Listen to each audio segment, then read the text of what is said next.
You're listening to the WaxPackHero Sports Card Minute, a podcast where we discuss both the hobby and business sides of collecting. I'm your host, Mike Sommer, and I want to help you buy, sell, and trade your way into a collection you'll love.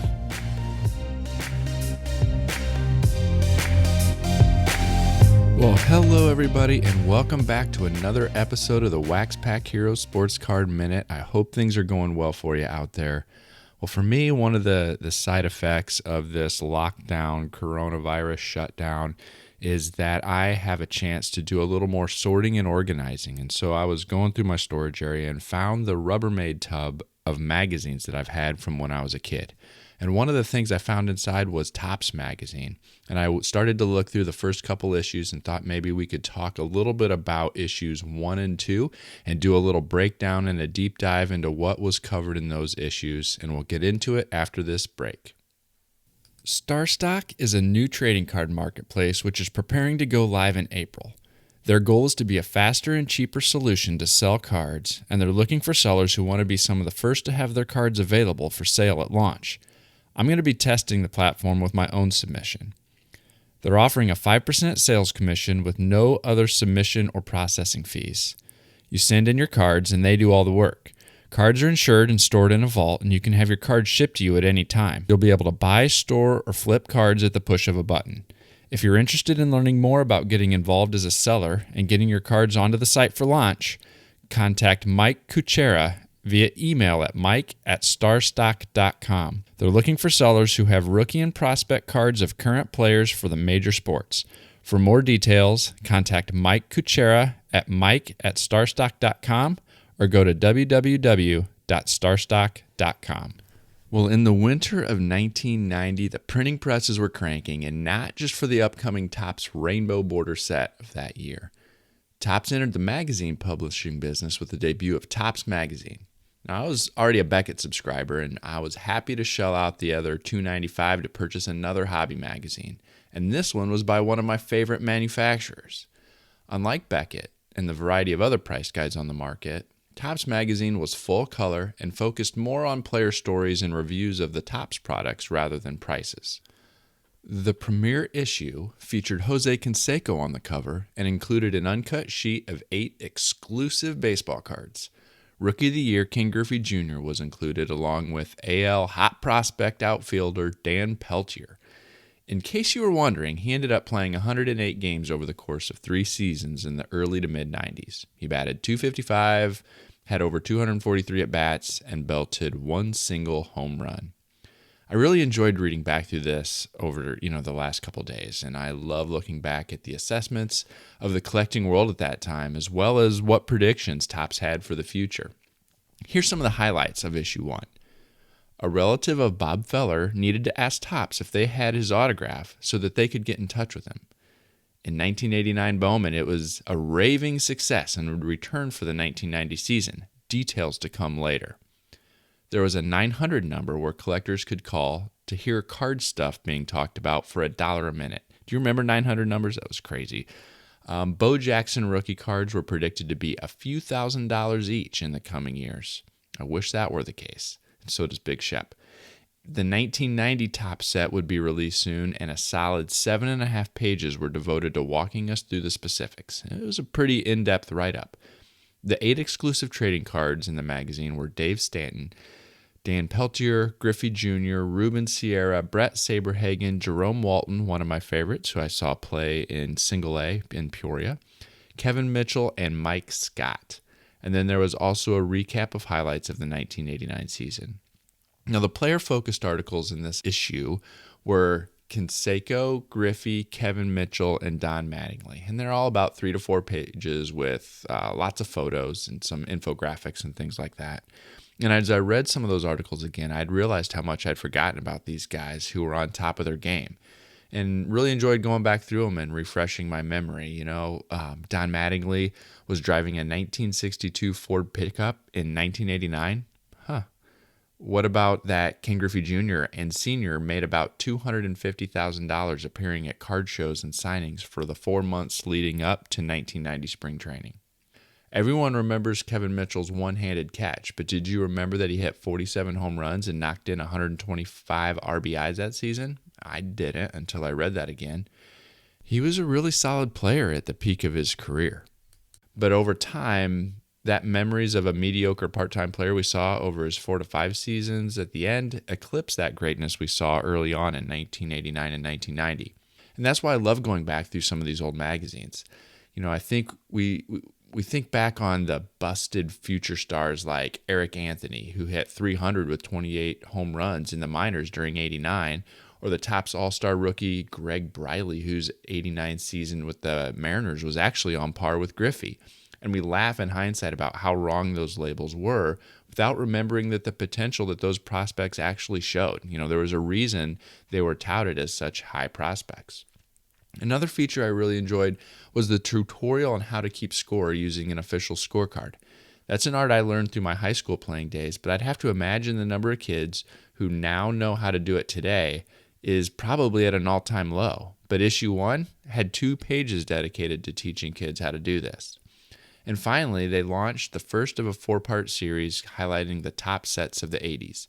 80 through 82 were the focus of this issue, and 83 through 85 were going to be found in issue number 2.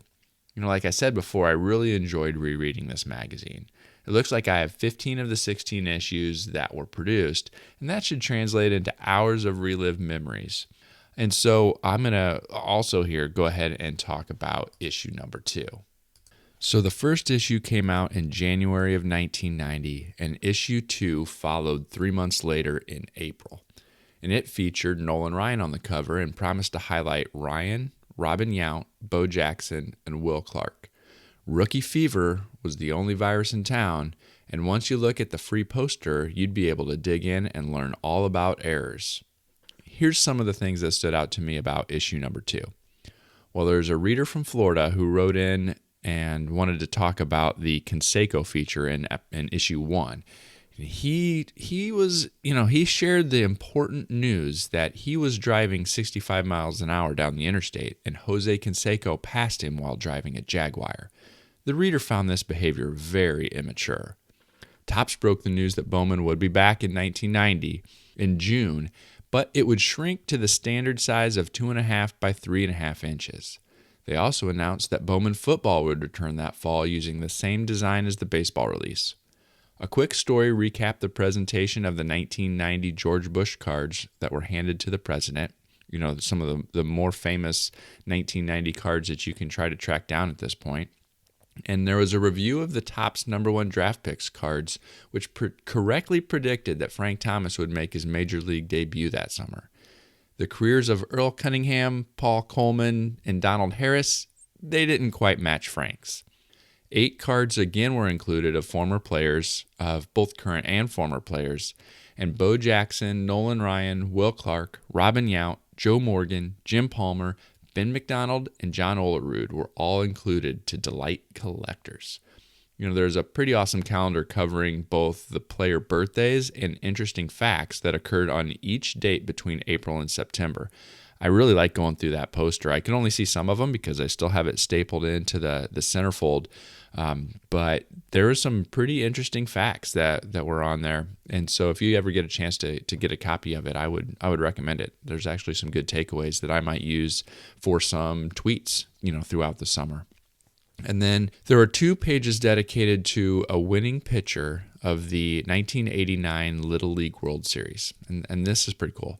That pitcher was 13-year-old Chris Drury, and he collected baseball cards. Don Mattingly was his favorite. He loved to golf, and he loved to fish.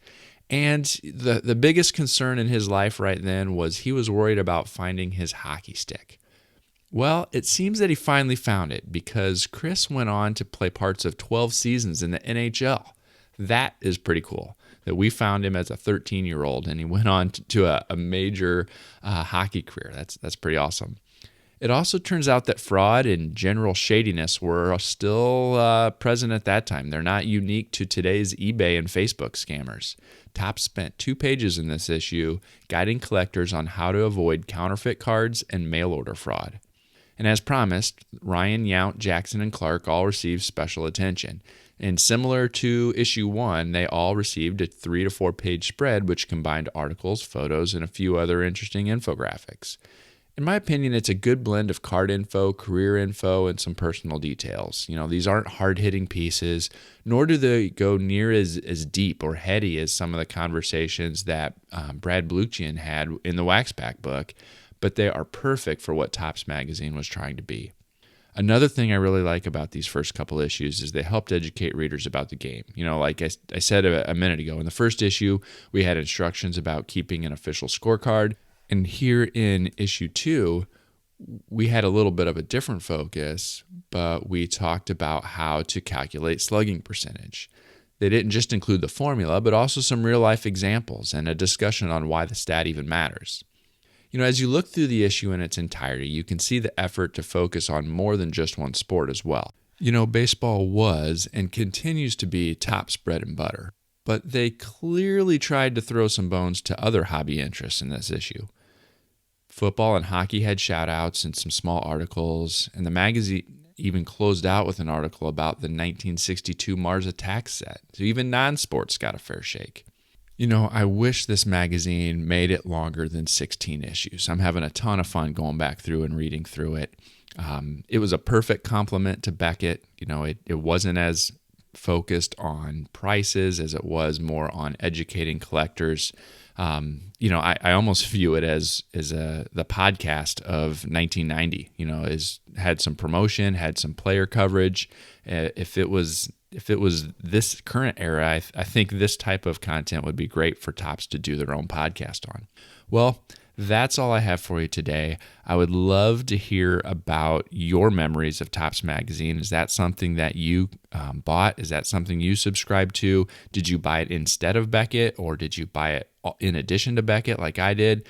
Let me know. Reach out at waxpackhero@gmail.com or follow me on Twitter at @TheMikeSummer and send me a message.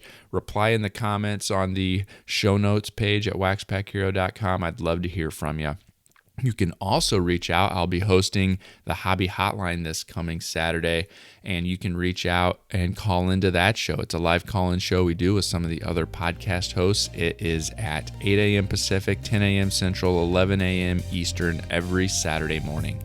Well, thanks, and I will talk to you next time.